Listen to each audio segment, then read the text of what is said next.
పూరా local. Welcome to పూరా local. దుర్గం చెరువు పూర్తి స్థాయి నీటి నిల్వకు సంబంధించి తుది నోటిఫికేషన్ జారీ చేయాలని రాష్ట్ర ప్రభుత్వాన్ని హైకోర్టు ఆదేశించింది.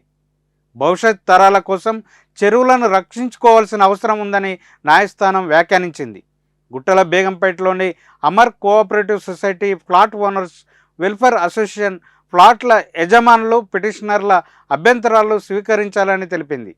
అక్టోబర్ 4 నుంచి 6 వారాల్లోపు మాదాపూర్లోని దుర్గం చెరువు FTL పై తుది నోటిఫికేషన్ జారీ చేయాలని రెవెన్యూ, నీటిపారుదల అధికారుల, HMDA, GHMC, lake protection committee తదితరులకు ఆదేశాలు జారీ చేసింది. ప్రభుత్వం FTLకు సంబంధించిన తుది నోటిఫికేషన్ ఇవ్వకుండా దుర్గం చెరువు FTL ఎంత ఉందో చెప్పడం తమ అధికార పరిధిలోకి రాదని స్పష్టం చేసింది. ముందు ప్రభుత్వం తుది నోటిఫికేషన్ జారీ చేస్తేనే విస్తీర్ణం ఎంతో తెలుస్తుందని పేర్కొంది. పిటిషనర్ల అభ్యంతరాలు విన్న తర్వాత తుది నోటిఫికేషన్ ఇవ్వాలని ఆదేశిస్తామని తెలిపింది. నేటి నుంచి వారంలోపు పిటిషనర్లు 2014 నాటి ప్రాథమిక నోటిఫికేషన్కు అభ్యంతరాలు తెలపాలని, అక్టోబర్ 4న లేక్ ప్రొటెక్షన్ కమిటీ ఎదుట హాజరై అభ్యంతరాలను వివరించాలి. వాటిపై లేక్ ప్రొటెక్షన్ కమిటీ స్పష్టమైన ఆదేశాలు ఇవ్వాలి. తర్వాత FTL తుది నోటిఫికేషన్ ఇవ్వాలి.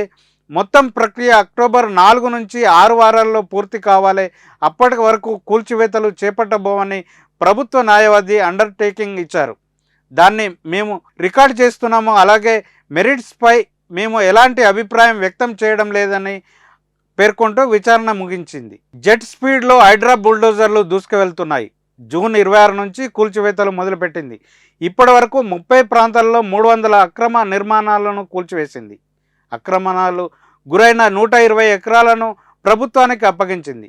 FTL బఫర్ జోన్లను కబ్జా చేస్తూ బహుళ అంతస్తుల నిర్మాణాలపై ఫిర్యాదులు రావడంతో చెరువులను సంబంధించి హైడ్రా కమిషనర్ రంగనాథ్ పరిశీలించారు. వెంటనే రంగంలోకి దిగి హైడ్రా సిబ్బంది కూల్చివేస్తున్నారు. ఐరిచ్ జా క్రషర్లతో పాటు JCBలతో బుల్డోజర్లతో కూల్చివేతలు చేపట్టారు.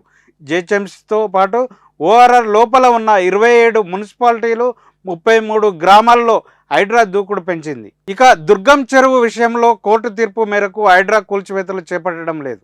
ఎందుకంటే సీఎం రేవంత్ రెడ్డి సోదరుడు, అక్కడ ఉన్న బడా నాయకులు, వ్యాపారులు, సినీ ప్రముఖులు కాబట్టి అక్కడ కూల్చివేతలు జరగడం లేదని ఇటు ప్రజలు ఆరోపిస్తున్నారు.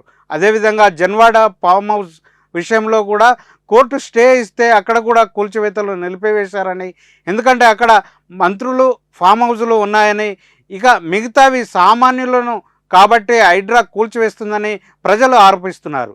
దీంతో హైడ్రా పైన ఉన్న మంచి అభిప్రాయం ప్రజల్లో లేకుండా పోతుంది. ముందు హైడ్రా పట్ల ప్రజలు హర్షం వ్యక్తం చేసినప్పటికీ ఇక హైడ్రా తెలంగాణ వ్యాప్తంగా కావాలని డిమాండ్ కూడా వచ్చింది.